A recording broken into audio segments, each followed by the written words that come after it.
முள்ளிவாய்க்கால் நினைவேந்தல் உணர்வெழுச்சியுடன் அனுஷ்டிப்பு. தமிழரின் சுயநிர்ணயத்தை அங்கீகரியுங்கள். முள்ளிவாய்க்கால் பிரகடனத்தில் வலியுறுத்து. போர் வெற்றி விழா கொண்டாட்டம் நாளை நடக்கும் என்று அரசாங்கம் அறிவிப்பு. கோட்டாபய தொடர்பான வழக்கு இன்று விசாரணை. நாடு முழுவதும் எரிபொருளுக்கு தட்டுப்பாடு. வணக்கம், இது யூரோப் தமிழின் இரவு நேர பிரதான செய்திகளுடன் இணைந்திருக்கும் நான் நோவிகா சாந்தகுமார்.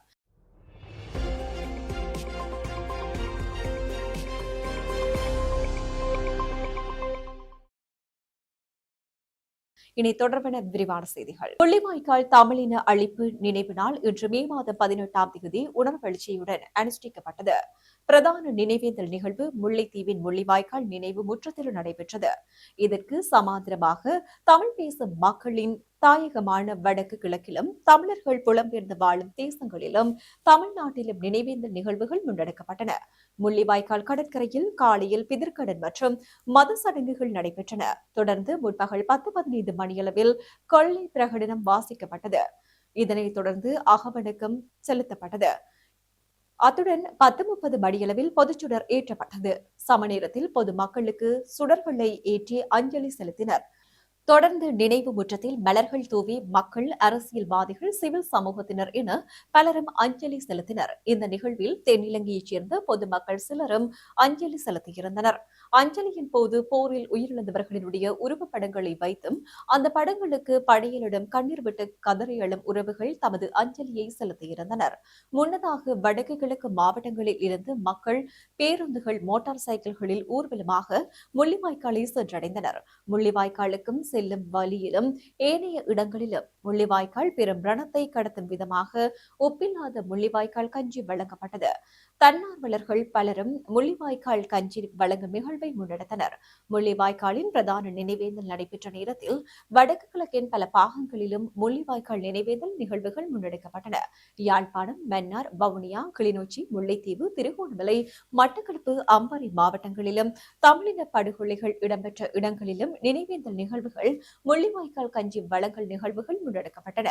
இதேபோன்று தமிழ் மக்கள் புலம்பெயர்ந்து வாழும் பிரித்தானியா, கனடா, ஆஸ்திரேலியா, பிரான்ஸ் உள்ளிட்ட பல நாடுகளிலும் முள்ளிவாய்க்கால் நினைவேந்தல் முன்னெடுக்கப்பட்டது. அத்துடன் தமிழ்நாட்டிலும் முள்ளிவாய்க்கால் நினைவேந்தல் உணர்வுபூர்வமாக நடைபெற்றது.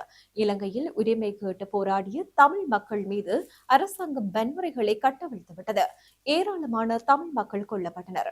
இதனைத் தொடர்ந்து அகிம்சை வழியில் தொடங்கிய உரிமை போராட்டம் ஆயுத வழியானதாக மாற்றம் பெற்றது. சுமார் 3 தசாப்தங்களாக நீடித்த போரில் அரசு படைகள் தமிழ் மக்கள் மீது திட்டமிட்ட படுகொலைகள் காலத்துக்கு காலம் கட்டவிழ்த்துவிட்டன.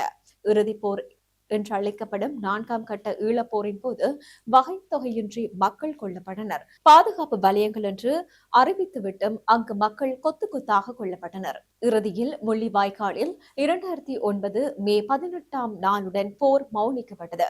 இந்த நாளை தமிழ் மக்கள் தமிழின அழிப்பு நாளாக நினைவு கூர்ந்து வருகின்றனர் என்பதும் தெரிந்ததே. தமிழரின் சுயநிர்ணயம் அங்கீகரிக்கப்பட வேண்டும். தமிழின் அழிப்புக்கு காரணமானவர்கள் சர்வதேச நீதிமன்றத்தில் நிறுத்தப்பட வேண்டும் என்று மே மாதம் 18ஆம் தேதியான இன்று வெளியிடப்பட்ட முள்ளிவாய்க்கால் பிரகடனத்தில் வலியுறுத்தப்பட்டுள்ளது. முள்ளிவாய்க்கால் நினைவு முற்றத்தில் இன்று நடைபெற்ற நினைவேந்தல் நிகழ்விலேயே இந்த பிரகடனம் வாசிக்கப்பட்டது. அதில் தமிழின அழிப்பு முள்ளிவாய்க்காலில் உச்சம் தொட்டு இன்றுடன் 17 ஆண்டுகள் நிறைவடைகிறது.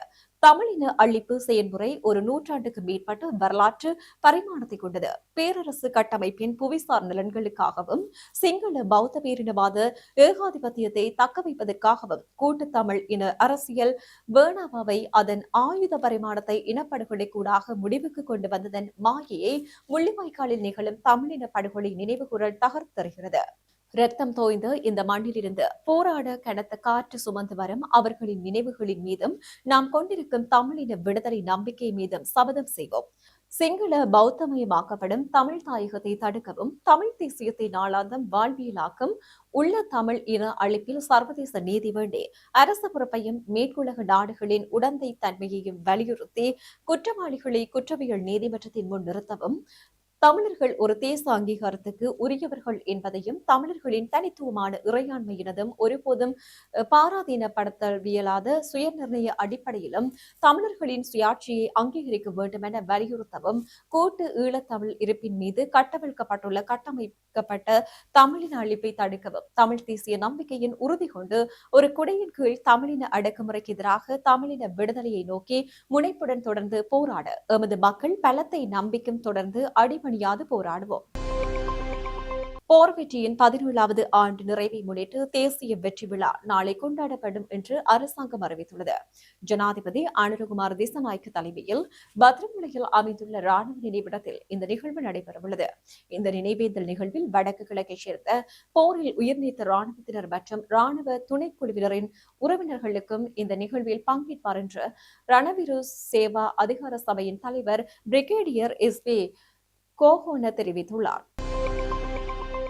முன்னாள் ஜனாதிபதி கோட்டாபய ராஜபக்சவின் ஆட்சிக் காலத்தில் இறக்குமதி செய்யப்படும் சீனிக்கான வரி குறைக்கப்பட்ட போது அரசாங்கத்துக்கு ஏற்பட்ட 1590 கோடி ரூபாய் நஷ்டத்தை வசூலிப்பதற்கான உத்தரவை பிறப்பிக்குமாறு கோரி தாக்கல் செய்யப்பட்ட அடிப்படை உரிமை மனுவை ஜூன் மாதம் 27ஆம் தேதி அளிக்குமாறு உயர்நீதிமன்றம் உத்தரவிட்டுள்ளது.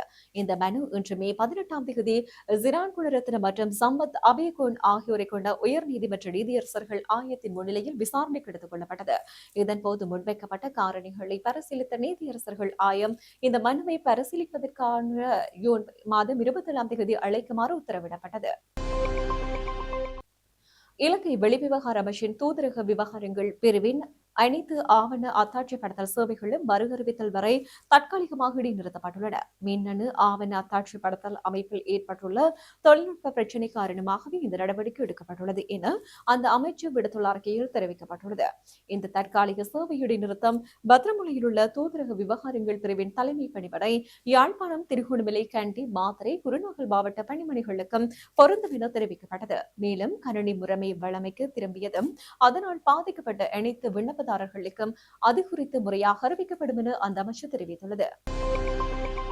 நாட்டில் பல எரிபொருள் நிலையங்களிலும் 95 ஆக்டேன் ரக பெட்ரோல், சூப்பர் டீசல் என்பன கையிருப்பில் இல்லை என எரிபொருள் விநியோகஸ்தர்கள் சங்கம் தெரிவித்துள்ளது. 95 ஆக்டேன் பெட்ரோல், சூப்பர் டீசல் இருப்பை பரிமாமரிக்க 30 லட்சம் ரூபாய் அதிகமாக முதலீடு செய்ய வேண்டியுள்ளது. எனினும் அந்த எரிபொருளை விற்பனை செய்வதன் மூலம் பெருநிறுவன எரிபொருள் நிரப்பு நிலையங்களுக்கு கிடைக்கும் லாபம் சுமார் 45,000 ரூபாவாக மாத்திரமே உள்ளது எனவும் சுட்டிக்காட்டப்பட்டது. எனவே நாடு முழுவதும் உள்ள பல எரிபொருள் நிரப்பு நிலையங்களில் இந்த 2 வகை எரிபொருட்களும் கிடைப்பதில்லை என எரிபொருள் விநியோகஸ்தர்கள் சங்கம் கூறியுள்ளது. இதனிடையே நேற்று தினம் மே மாதம் 17ஆம் தேதி தொடக்கம் QR நடைமுறை கட்டாயமாக்கப்பட்டுள்ளமை குறிப்பிடத்தக்கது. செய்திகளின் நிறைவாக மீண்டும் தலைப்புச் செய்திகள். முள்ளிவாய்க்கால் நினைவேந்தல் உணர்வெழுச்சியுடன் அனுஷ்டிப்பு. தமிழரின் சுயநிர்ணயத்தை அங்கீகரியுங்கள். முள்ளிவாய்க்கால் பிரகடனத்தில் வலியுறுத்து. போர் வெற்றி விழா கொண்டாட்டம் நாளை நடக்கும் என்று அரசாங்கம் அறிவிப்பு. கோட்டாபய தொடர்பான வழக்கு இன்று விசாரணை. நாடு முழுவதும் எரிபொருளுக்கு தட்டுப்பாடு. இத்துடன் யூரோப் தமிழின் இரவு நேர பிரதான செய்திகள் நிறைவு பெற்றன. வணக்கம்.